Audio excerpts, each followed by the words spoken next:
আর এই সরকারটা বাংলাদেশের মোল্লা ইউনুসকে দেখে এখানে মা বোন দিদি বিশেষ করে শিডিউল কাস্টদের উপরে অত্যাচার করছে।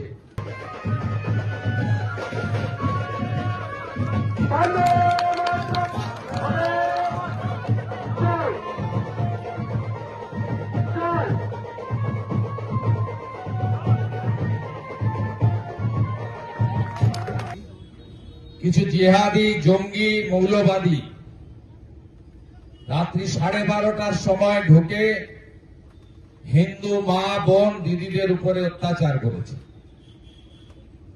তাই আজকে কথাটা আমি এই কারণে উল্লেখ করলাম, ডক্টর বাবা সাহেব আম্বেদকর আমাদের সংবিধান দিয়ে গেছেন।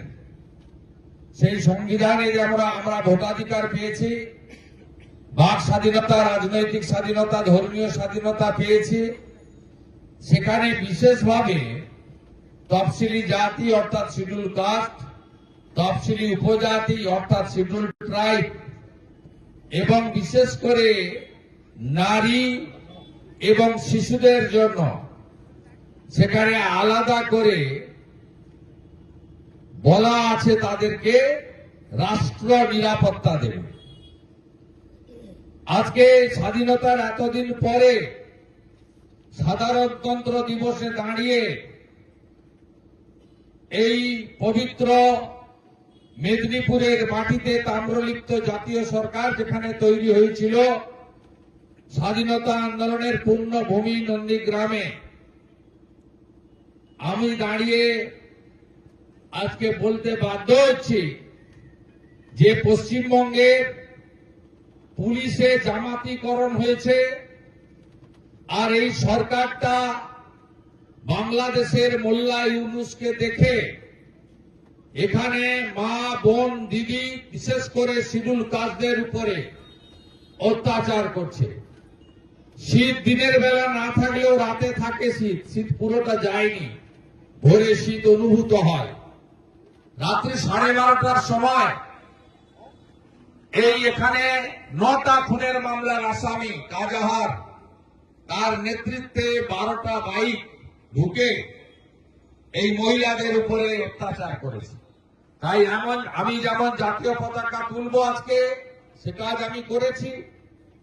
আমি এই স্বাধীনতা পাইয়ে দেওয়ার মূল কারিগর নেতাজি সুভাষচন্দ্র বসুর দণ্ডায়মান পূর্ণাবয়ব মূর্তিকে আমি উন্মোচিত করেছি। আমার মতো একজন সাধারণ নাগরিকের হাত দিয়ে আপনারা করিয়েছেন।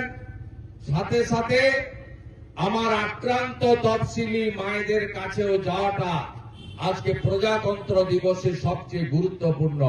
তাই কথা না বাড়িয়ে আপনারা সবাই ঐক্যবদ্ধ থাকবেন, এক থাকবেন। অত্যাচারীরা, দুর্নীতিগ্রস্তরা শেষ কথা বলে না।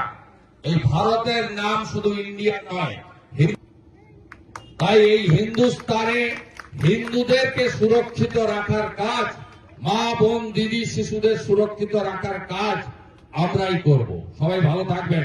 ভারত মাতা কি, ভারত মাতা কি, বন্দে বন্দে, জয় হিন্দ, জয় হিন্দ, স্বাধীন ভারত की, স্বাধীন ভারত की, প্রজাতন্ত্র দিবস की, নেতাজি সুভাষ চন্দ্র বসু লহ প্রণাম, নেতাজি সুভাষ চন্দ্র বসু লহ প্রণাম, বীর নেতাজি লহ প্রণাম।